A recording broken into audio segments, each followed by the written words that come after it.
आदरणीय अध्यक्ष महोदय जी, मैं नियम 72(1) के तहत इस विधेयक को पुनर्स्थापित करने पर अपनी सख्त आपत्ति दर्ज करना चाहती हूँ।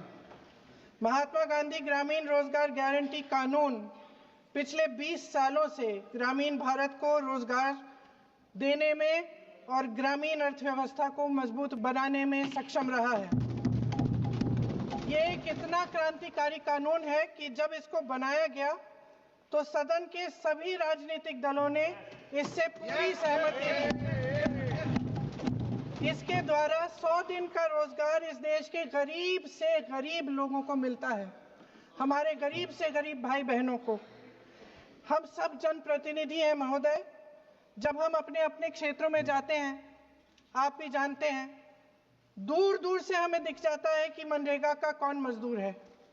सबसे गरीब होता है, चेहरे पे झुर्रियां होती हैं, हाथ मिलाए तो सर हाथ पत्थरों की तरह कठोर होते हैं क्योंकि इतनी मजदूरी करते हैं। तो सर मेरा जो इस बिल पर ऑब्जेक्शन है, सर ये जो कानून है इसके तहत हमारे गरीब भाई बहनों को जो रोजगार की कानूनी गारंटी मिलती है, जो अधिकार मिलता है, वह इस योजना में मांग के आधार पर संचालित होता है। मतलब जहां जहां रोजगार की मांग है वहां इस योजना द्वारा 100 दिनों का रोजगार देना अनिवार्य है। इसके साथ साथ केंद्र से इसके लिए जो पूंजी जाती है वो भी मांग पर आधारित होती है। यानी कि इस योजना के लिए जितने पैसे जहां भेजने हैं, कितने भेजने हैं, वह जमीनी परिस्थितियों पर आधारित होता है और मांग के आधार पर निर्धारित होता है। सर इस विधेयक की अनुसूची 1 में उपनियम 4(1) और 4(2) द्वारा केंद्र को इजाजत दी गई है कि वह पहले से ही निर्धारित कर लें कि कितनी पूंजी कहां भेजी जाएगी। इससे संविधान के 73वें संविधान संशोधन को नजरअंदाज किया जा रहा है। महोदय, इसके जरिए ग्राम सभाओं को इस योजना की मांग की जमीनी परिस्थितियों के आधार पर तय करने का पूरा अधिकार दिया जाता था। आज वो अधिकार कमजोर किया जा रहा है।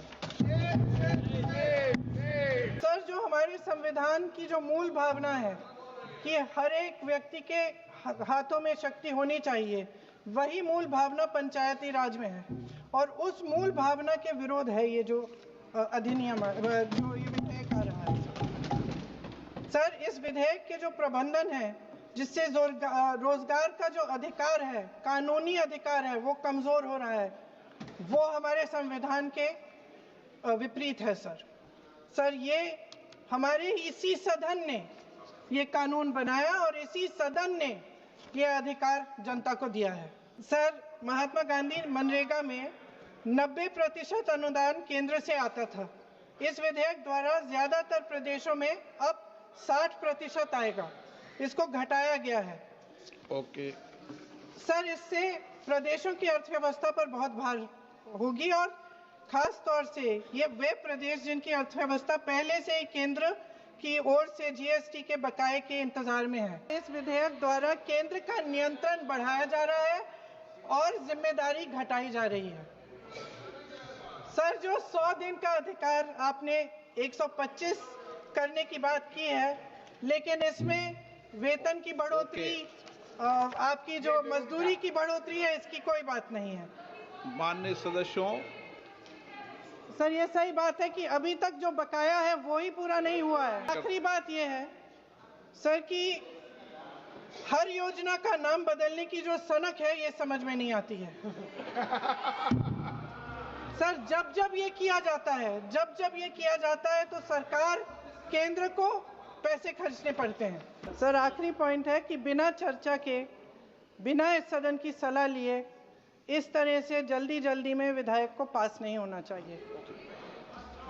सर ये विधेयक वापस लिया जाना चाहिए। इसके बदले में सरकार को एक नया विधेयक पेश करना चाहिए।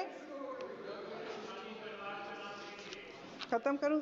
महात्मा गांधी जी मेरे परिवार के नहीं थे, लेकिन मेरे परिवार जैसे ही हैं और इस पूरे देश की यही भावना है sir. No, very good. Sir इस पूरे देश की यही भावना है। नो, माननीय सर आखिरी बात ये है कि गहन जांच पड़ताल और व्यापक चर्चा के लिए इसे कम से कम स्थायी समिति के पास भेजा जाना चाहिए और कोई विधायक किसी की निजी महत्वाकांक्षा, सनक और पूर्वाग्रहों के आधार पर न तो पेश होना चाहिए और न ही पास होना चाहिए। धन्यवाद।